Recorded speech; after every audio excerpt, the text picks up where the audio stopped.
Welcome back, and welcome back to reality. First loss of the season. It was a good start. It was a great run, everyone. Pack it in. It's over. No, I think it's a long season. The same way we can't get too excited about the wins, we can't get too down on the losses. But before we even get started, let's get our shout out of the day. I'm gonna give that to Chris Wondolowski. I ran into Wando during halftime. And it's a funny story. I was walking down, and I was about to yell, Wando! But as I did, I'm like, oh, no, this will be bad. Like, that's a name a lot of people recognize, and he had his hood up. He would have got swarmed, so I have a little nickname for him. I'm not going to share it, but I yell that. He turns around, has a big smile on his face. He gives me a huge hug, asks how I'm doing. I just tell him, like, hey, yeah, blah, blah. I'm going to let you go before people start swarming you. He's like, thank you, I appreciate it, but... super nice. He talked to me after the game too. So shout out to Wando, just being like the nicest guy every single time. Yeah, let's just get right into the game. I saw an overwhelming comment online, and being live at the game, I guess I didn't notice it as much, but I didn't have time to rewatch the game either from the time recording this. Pellegrino. I think he was put in a rough position, right? Like, I see the idea of putting him in where Hernan was playing, but due to suspension, could not play. It's not really his role. He's great at taking down the ball. He's great at holding it up. I think the problem has obviously been his finishing, and sometimes it's a step or two slow in the final product. And I think he was just put in a really rough position. I also think there were some things team-wise that just like it highlighted and made him look worse.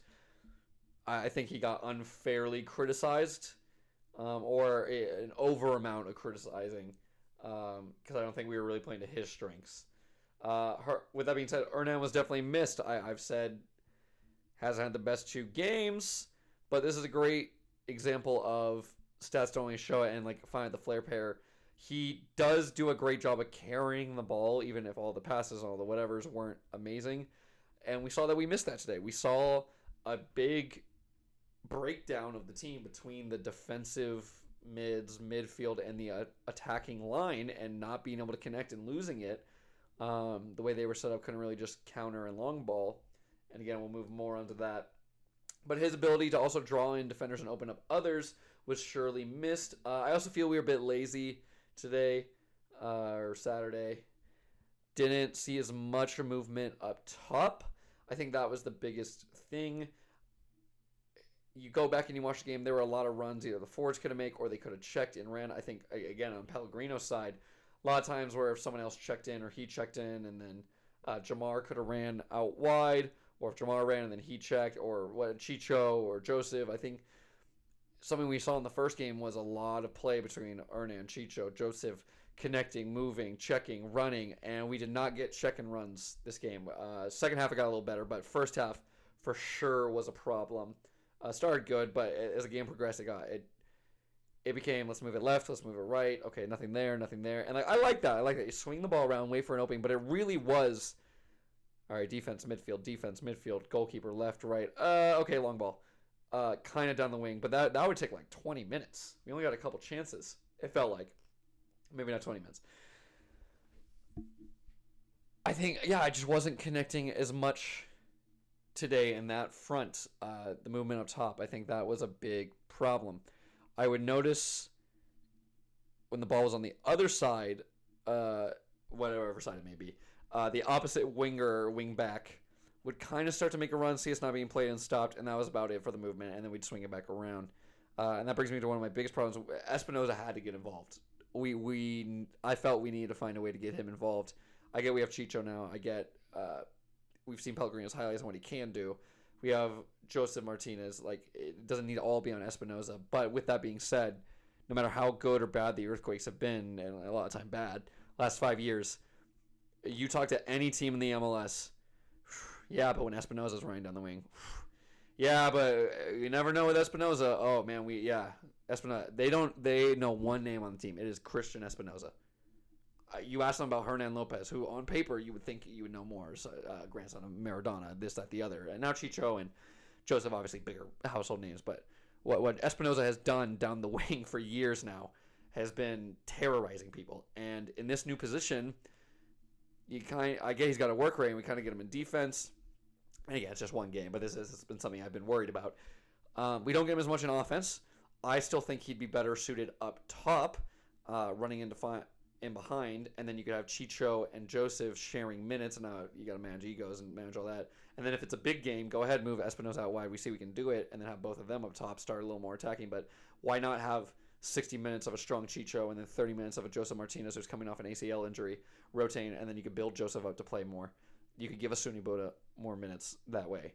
You could, because maybe Espinosa then goes out wide. You could maybe throw Nick Lima into the equation. Now, I haven't been the biggest Nick Lima fan in the past, but you could throw him in there. It's depth. It gives us a little more work, and I think that's another concern. A lot of people is the depth.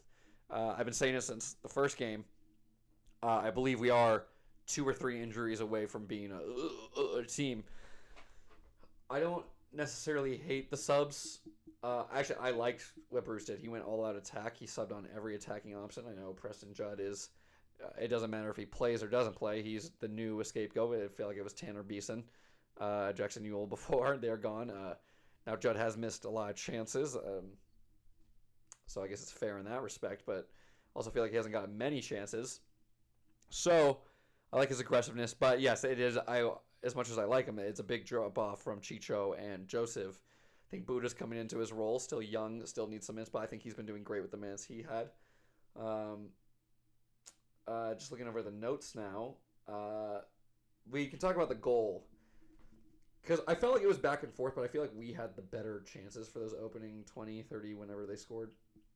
And then it did feel like our touches got a little from for 5 minutes. We were just kind of watching the play go out in front of us. We weren't expecting anything. And the goal itself, first it was a bad clearance, then it was a little bit of a miscommunication, and it was a secondary clearance. But then we just kind of somewhat ran to the man, and then I believe it was on Jamar's side. He started to press him, but by the time he got to him, runner comes in. Rodriguez follows him across goal, which was pretty good. But then he starts to sag off, and Rodriguez just kind of stands there, free man open, 6 yards, 7, 8 yards out, shoots it, goes in. Not to single them out, but I feel like that is how the play broke down. So we just kind of fell asleep, and then we definitely woke up after the goal. However, it was a feeling of let's survive to half versus let's go and get one. Like there was a little bit of a feeling like when we got to that final third, like hey, pass it around, cross. And I feel, well, we'll get to that in a second. I feel once we got to halftime, it was like a whew. But as far as the attacks go, again, I would want to rewatch the game from a better vantage point than where I was in the stadium.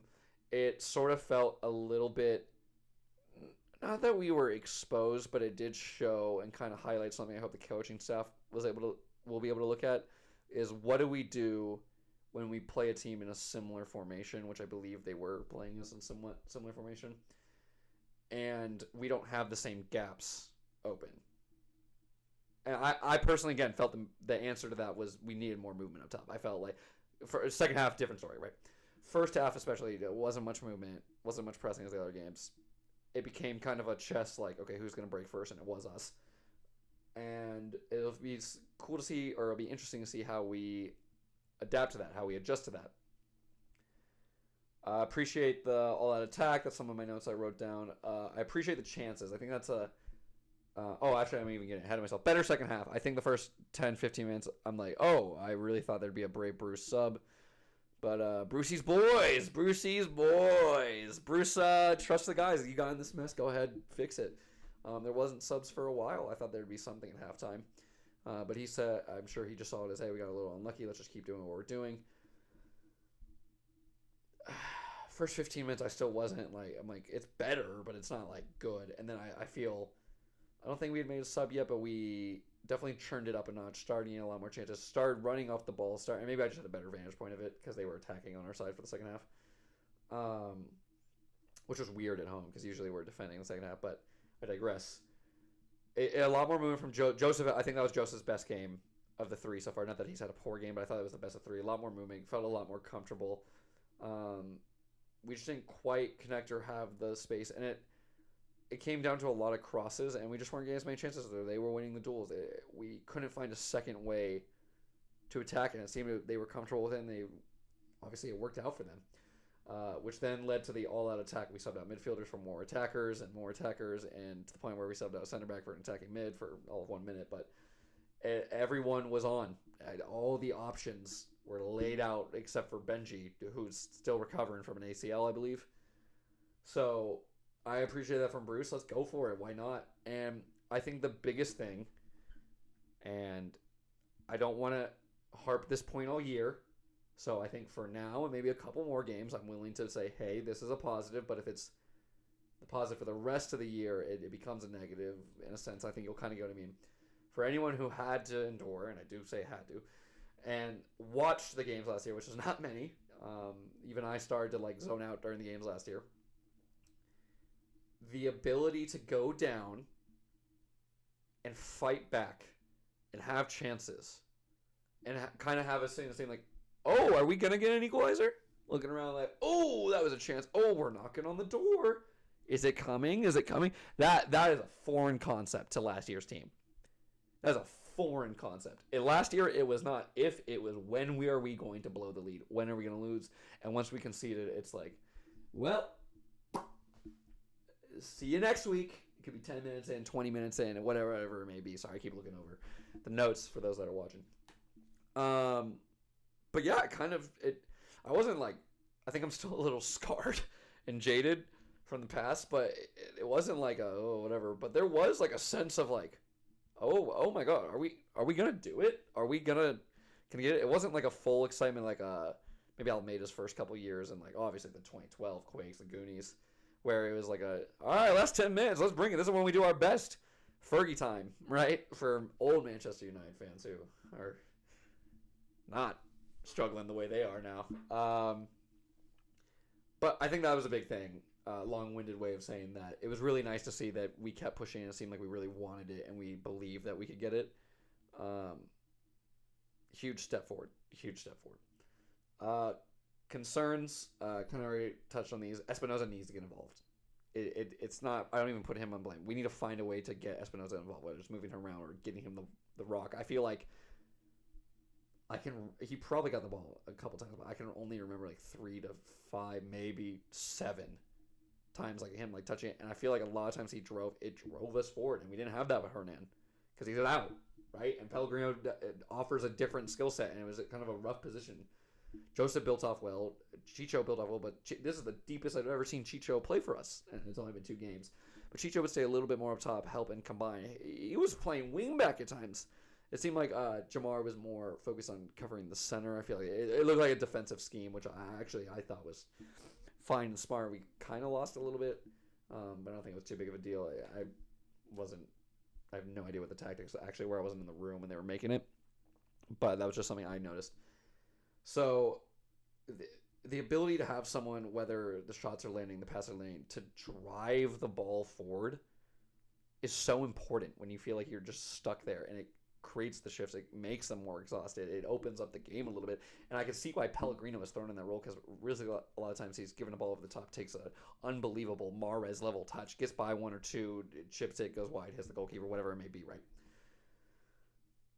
And it didn't pan out. It was a rough position. Again, he was put in a rough position because we were trying to take that skill set and put it into a different part of the field, which is where he does not shine, right?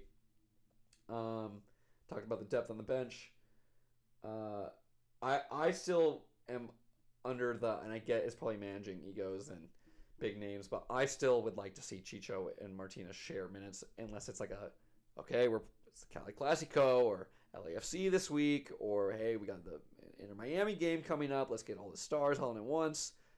See how this works, because we've seen that it works and it connects. But I think if you look at England, right, my opinion, really overrated team, and they had a lot of problems in the Euros, but a lot of it was, even the golden generation. How do we start all of them at once?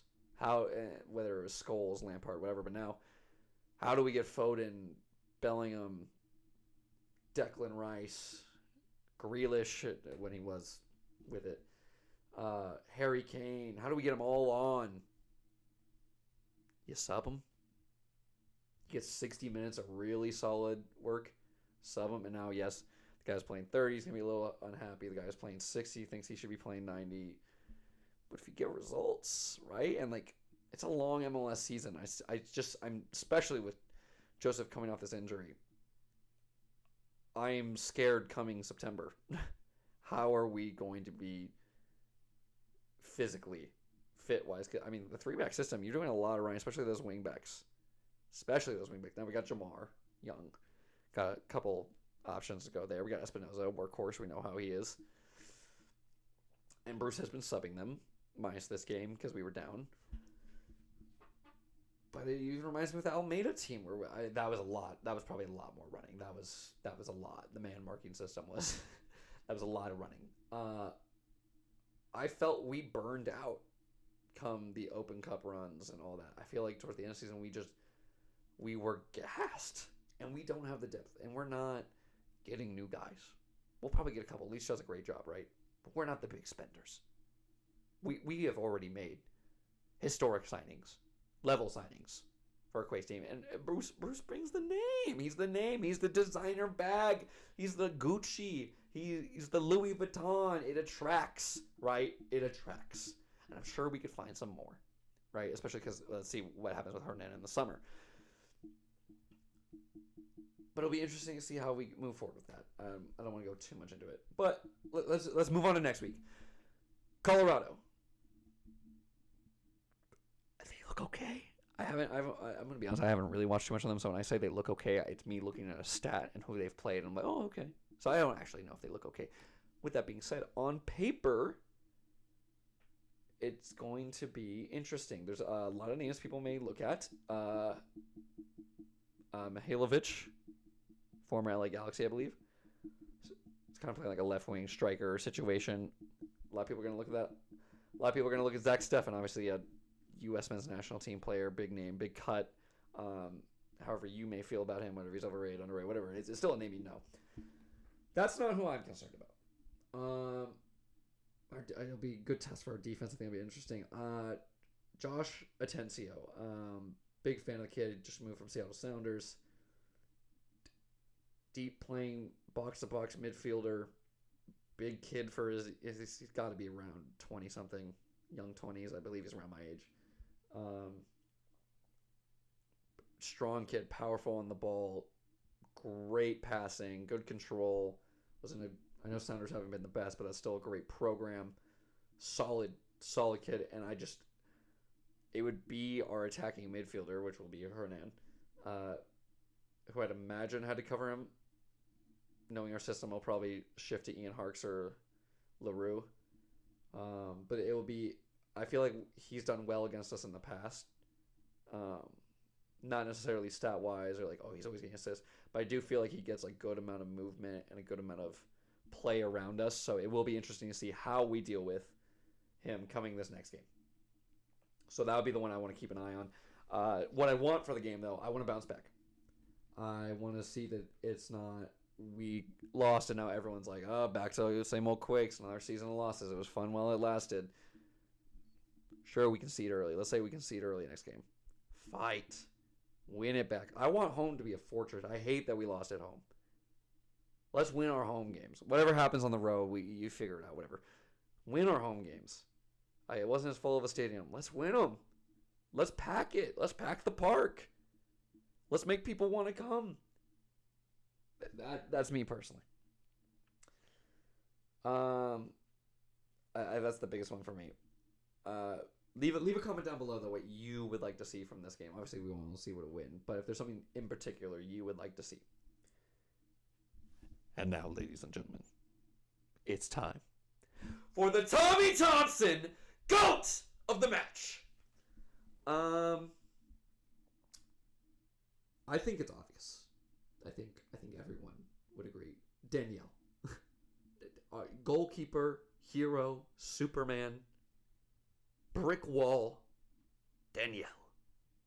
Oh my goodness. It would have been 8-0, 7-0 without him. Incredible game. Again, just shouts for goalkeeper of the year again.